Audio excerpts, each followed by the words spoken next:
Hey folks, Nathan here. This is my YouTube channel and this is our 12th mini Q&A episode. I'll be answering questions in this mini Q&A that come from Q&A number 11. This is April 7th, 2019 as I'm recording this, so it's going to be any questions posted up to that point. If we need to continue on into another episode, we can. Notice it's actually daytime. You can tell because there's sunlight coming in, which almost never happens. Not the sunlight, but me getting to actually record during the day. So, let's dive in here and see what it was you asked. As for the next set of Q&A episodes, the last one had me in, yes, it was a Destiny shirt, I believe. Now I'm in the red Boba Fett, or the maroon Boba Fett. So all the ones with this shirt are being recorded at the same time if there happen to be more than one. So any questions posted underneath those will be the ones to be used in the next set of Q&A episodes once the shirt changes again. Always use the shirt to determine which batch you're looking at if you're looking at them in order. So our first question here comes from Arnar Christiansen. Cool, Arnar from the Star Wars Home Video community. He asks, what are your realistic hopes for Star Wars on home video now that Disney has distribution rights to A New Hope and presumably Droids and Ewoks, TV movies and animated series, and the holiday special due to the Disney/Fox deal? So for those who aren't familiar, basically when it comes to the original 6 Star Wars films, 20th Century Fox had the distribution rights in all media forms, which includes digital, which didn't even exist at the time, but physical, digital, etc. distribution rights for A New Hope in perpetuity, so forever. And then they had the physical distribution rights for episodes 5, 6, 1, 2, and 3 for a period up until 2020, but no other distribution rights, like digital distribution rights. That's why when you had the digital movie collection come out for those films, you had the truncated, changed, non-20th Century Fox fanfare for all of those 6 except A New Hope, but A New Hope still had it. And why for a while there you couldn't get A New Hope on Disney Movies Anywhere. It took the sort of merger, the combined company platform, regular Movies Anywhere instead of Disney Movies Anywhere, before you actually had A New Hope also on that platform. But now the entertainment assets from Fox have been sold to Disney, and it has finally been finalized. It's finally gone through. Now Disney/Lucasfilm. Disney owns all the distribution rights, physical and digital, for the Star Wars films. I believe they still have them licensed out in a previously existing contract when it comes to who gets to control the airings on television, but that's, again, they own the rights, but they license them out to someone. So in theory, when that licensing contract is over, the rights revert to them and they can do whatever the heck they want with them. But now that they actually have the physical distribution rights, because he's talking about home video, for all the films, I would hope we're going to see some box sets coming soon. Maybe a box set of episodes 1 through 6, which would be alright, but we've already seen that in the form of the complete saga, and it's 2 reissues since then. Hopefully, on a broader scale, we'll get something more like a 9-movie set that has episodes 1 through 9 as sort of the Star Wars saga, the really complete saga edition this time. Or maybe a box set of the Star Wars story films, although right now there's only 2 of them. Maybe something that is of certain eras, right? Where maybe it's, I don't know, say it's the prequels and Solo in a box set, and then the original trilogy and Rogue One in a box set, and then the sequel trilogy perhaps in a box set, or something, right?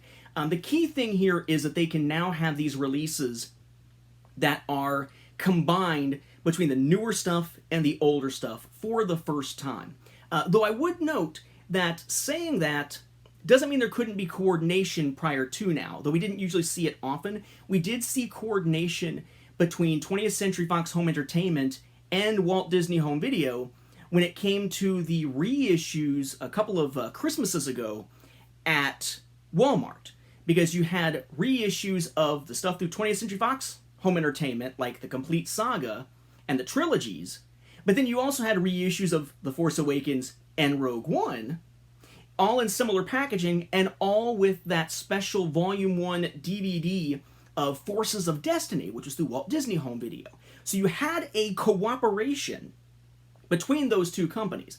But now, no cooperation needed, it's all one big company. I would assume that the rights to Droids and Ewoks came over with it, because the last home video release through them was 20th Century Fox home entertainment. It wasn't J2 Communications or anything like that, like back in the day. It wasn't any MGM-UA kind of stuff when it came to the Ewok telemovie, so presumably distribution rights eventually returned to 20th Century Fox, which now would mean that it's been picked up through Disney. So it'd be nice to see an actual complete series set released of Ewoks or of droids, a Blu-ray release of the Ewok films. That said, though, I think it's much less likely that we see that, and much more likely that instead we see some of that content showing up on Disney Plus as the place to see it. Although hopefully someone who gets Disney Plus, if they do something like that, will be much more excited for stuff like The Mandalorian or Clone Wars Season 7 than they will necessarily be for something like Ewoks, because I think if somebody picks it up and watches Ewoks Season 1 for the first time on Disney Plus, they may be less inclined to subscribe if they're doing it, say, during their free trial or something. And I would imagine seeing Ewoks Season 2 would cause anyone to cancel their subscription because, my God, it was horrible. But yeah, I mean, the sky's the limit in terms of possibilities now as far as bringing those together. The only thing that's really left is to try to get their hands on, because I don't think they have it yet, the distribution rights for seasons 1 through 6 and the film for the Clone Wars. Or sorry, seasons 1 through 5 plus the film for the Clone Wars, because those, I believe, are still held with Warner Brothers. Pretty sure. Then a question from Never Acquiesce. Do you consider the slips of paper in DVD and Blu-ray cases advertising other properties or containing download codes as part of the packaging, or are they tossed away as irrelevant/used? So it kind of depends. These days I tend to keep everything. Prior to that, I tended to keep the stuff that was relevant to that item. So like if it was a advertisement for something completely unrelated, it's gone. But if it's the slip that has like a digital code on it, yes, that stayed. Unfortunately, much earlier, in my time as a fan and as a collector, or before really fully being a collector, I didn't see it that way. So there are some things where, like little inserts that were advertising that I would like to still have and perhaps show in the book or show on from the Star Wars Home Video Library, I chucked years ago. But fortunately, that tends to only be the case on things that I've had for a very, very, very long time. And most of the stuff I've had for a very long time, if I really wanted to, I could repurchase fairly easily through something like eBay and get whatever it is that was missing. Because thankfully, most of the stuff I had early on wasn't the super rare stuff for the most part. It was the regular retail releases of those eras with only a few exceptions. So, sort of consider it part of the packaging. It's not really relevant part of the packaging, but I'll still tend to keep it these days anyway. I'm not sure that someone who is collecting and looking for a complete copy of something should be concerned about them, but your mileage will certainly vary. Personally, I would think that if you're looking for a complete copy, for instance, of a film that had a digital code and an advertisement, the digital code slip you'd want, even if it's used, but the advertisement doesn't really matter. At least not to me. This question from 5 picoseconds. Have you ever seen this small indie movie called Star Wars? Oh, wait. More seriously, how do I help get my friends into the Star Wars books and comics? I know Mark Hurlman says he just gives them star by star, but do you have any suggestions? So first off, may I say that have you ever seen a small indie movie called Star Wars? It's funny to me. It's meant as a joke, and it was funny. Primarily because I get questions so often that are kind of like the duh kind of questions. Like, some of them are just the repeated ones, like, hey, can you rank the films, that sort of thing. But then I get stuff like, hey, are you going to go see the new Star Wars movie? Or, hey, have you seen this Star Wars movie? Or, hey, did you know a new Star Wars movie is coming out? And I'm sitting back there thinking, who do you think you're talking to? Even among my coworkers, they should know better at this point, right? And I'm not super Star Wars geek as much around them. Damn! As far as how to get people into it, I actually do not agree with Mark's approach of star by star, because there's something to be said for in media res, jump into the story, and there's situations where you're going to throw somebody in, they're going to be like, what the is going on? I don't know what's happening. Who are these characters? I think star by star is a crazy place to jump people in, unless you want to just throw them into the meat grinder. But then this is coming from the person who jumped back into Doctor Who only after seeing A Good Man Goes to War, after only having seen some of the Eccleston episodes. Yeah, so I kind of wound up being pulled in by a similar thing where I had no idea what the hell was going on. I would say that part of it is see what they're most interested in. Even if it's something as simple as which trilogy are they most interested in, or which film, or which character are they most interested in, and find something that is solid for that character, or that situation, or that era to pull them in. I would not necessarily throw them into a long series to begin with. I would also not necessarily throw them into a series that is focused almost entirely on new characters rather than those in the films. Have it be a mixture, so there is something familiar to it. Unless it is something where it's just that amazing that you could do something like that, right? Like, throw them into Tales of the Jedi, they're probably going to love it. Throw them into something like, Star by Star, they're not going to know who these characters are, and they may enjoy it, but they're still going to wonder who the Yuuzhan Vong, what's going on, what's happened in the intervening 20 plus years, etc. I think a good place oftentimes is where, the Legends continuity began with the Thrawn trilogy. It's a good way to get people to jump into it because it didn't assume a lot of previous knowledge, because there wasn't a lot of previous knowledge beyond the films themselves. Or something that is sort of a gateway drug type of thing, like the Matthew Stover novelization of Revenge of the Sith. It's not technically a novel, it's a novelization, but it adds a lot to it, and you can see the depth of the universe through that, perhaps. If it's comics, again, kind of depends, right? Are they interested in the long-running stories? Do they want to see characters they've seen before? I would perhaps even suggest throwing them something like Infinities to say, look how creative these can get. Although they're going to be like, wait, what? But I'm someone who, in a lot of cases, when I was bored with regular Marvel comics, still loved reading issues of What If. Although most of the time, issues of What If ended with tragedy. It sucked for whoever the characters were featured in almost every issue of What If that I ever read. But stuff like that, stuff that can act like sort of a door opening for them that's not going to overwhelm them very quickly. That said, the Star Wars Timeline Gold's a resource I would point them to. Obviously, my timeline, StarWarsFanWars.com/timeline. But I wouldn't necessarily point them to the timeline itself, because it's just too freaking huge. It's unwieldy for someone who's not already kind of understanding what's going on. What I would actually suggest is have them pick up the Star Wars Timeline Gold, go to the appendices file, and there's that sort of Legends summary that's there, sort of that the guide that's there, the saga thus far or whatever. And they could use that as a guide to sort of catching up on the saga. That said, doing so will spoil some things for them. So it's a question of, do they want to jump in and kind of know the broader scheme of things and then read what they want to read? Or do they want it to entirely be a process of discovery with no spoilers whatsoever? Of course, that will only work for Legends because there wasn't such a summary for canon at that point. To get them interested in reading canon stuff, you gotta be... it's really both, Legends and canon. You can't pick the crap, right? Don't try to get somebody into reading Legends Star Wars books by giving them the Crystal Star. Don't try to get them into reading Star Wars comics by giving them some of the worst early issues of Tales. At the same time, when it comes to the Star Wars novels for canon, if they've seen the films, I wouldn't throw them into something like Phasma. I wouldn't throw them into something like, I'm kind of looking back here on my shelf. I wouldn't necessarily throw them into something like Galaxy Far, Far Away, Aliens, but you might say, okay, well, here's Catalyst if you liked Rogue One. Or here's Bloodline if you're interested in the sequel trilogy.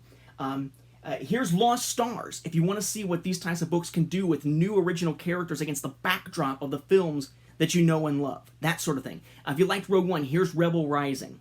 Again, find that hook and give them something that relates to it that is also good. Make sure whatever it is that relates to it is also good. You don't want to wind up having to be something where they're willing to try it because the interest is there, but what they read actually kills the interest. Like, don't get them interested in comics by giving them the comic adaptation of Last Jedi. Because A, it doesn't really add much to it, so it's not going to make them feel as though there was a need to read it, and B, the art is god-awful. Next question comes again from Arnar, who asks, seeing as you can only fit so many images due to limited space given when publishing a book through Amazon, do you have a plan for future releases of a saga on home video after you succeed that limit? So, a couple, really. One is that I think that what I'm going to use for the second edition may not actually have those types of limitations. I'm not 100% sure, but they've moved from CreateSpace to Kindle Direct Publishing. And what I'm going to use is a thing called Kindle Textbook Creator, because it allows you to basically create an ebook version that uses sort of snapshots of your pages so that your layout of the pictures and everything stays intact, rather than just a standard doc file that you upload into it. So assuming that works and doesn't have those limitations, that wouldn't be an issue anyway. But what I'm doing right now is, as I'm converting them from black and white images to color images, basically taking one set out and adding more in. The color images I'm putting in, I'm taking the picture, I'm cropping it the way I need to crop it, I'm turning it to 300 pixels per inch, and then I'm taking the size and setting it as a maximum dimension, whichever it is, length or width that's the longest, of 5 inches, which would be the full width of a picture that takes up the entire width of a page in the book, not counting the margins. If it comes down to it, any images that aren't meant to be quite as wide, theoretically I could go in and resize them, and in resizing, and I mean in Photoshop, resizing them, cut down on the file size, and then reinsert them into the book. Hopefully I won't ever have to do that, but that is a possibility. I am keeping all of those files nice and secure in case I need to go back to those images rather than having to retake them again. So there's a couple of contingency plans, but I'm hoping that the first one is the one that will win out, which is the limit? What limit? It's Textbook Creator. Leave it alone. Maybe. The next question comes from Corey Newell, who asks, "Hey Nathan, I just finished watching the Blu-ray edition of SPFX The Empire Strikes Back, and I noticed that there seems to be some clips edited out of this version. Mark Hamill makes reference to 2 Disney films, Mary Poppins and The Black Hole, and their special effects achievements, but clips are nowhere to be found.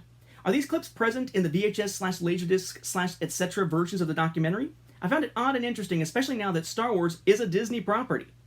So, to find this answer, or to try to find this answer, because I'm not sure if I've fully found the answer or not, I basically went through and I fairly loudly played the Laserdisc version in one room, while using my PS4 to play the Blu-ray version in another room, and had it so that I had the audio completely synced, so I would know when it fell out of sync, when there was something else added in beyond what I was already seeing.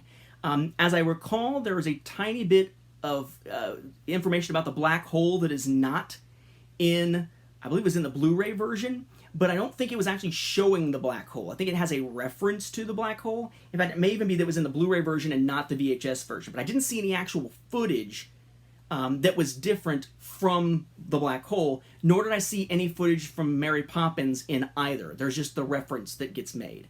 So it seems that there are slight differences within the versions. Seemingly the introduction comments made before the mention of, I think it's before the mention of the black hole. But still not any clips that seem to have been absent, at least not that I could catch. But interesting that the aired version and the version found on home video in latter days rather than earlier days, and presumably it was the aired version, are slightly different, but not all that much. I think in some cases it comes down to the way the Laserdiscs are compressed and that sort of thing at the time. So, you know, minor differences, but I don't think there was ever actual clips from the black hole or Mary Poppins, at least not from what I could see. All right, folks, we're going to go ahead and cut it here. We've got 2 more people who have asked questions, so there'll be 1 more mini Q&A episode with the red or maroon Boba Fett shirt in this set. It'll be episode number 13. Watch out for that soon. If you have questions you want to add for episode 14 and beyond, of course, make sure you put it underneath in the comments for the 2 episodes that have this shirt on, and then I'll record answers for those in the episodes with whatever the next shirt happens to be. Thank you all for your questions. I hope you enjoyed this mini Q&A, and I'll see you very soon for number 13.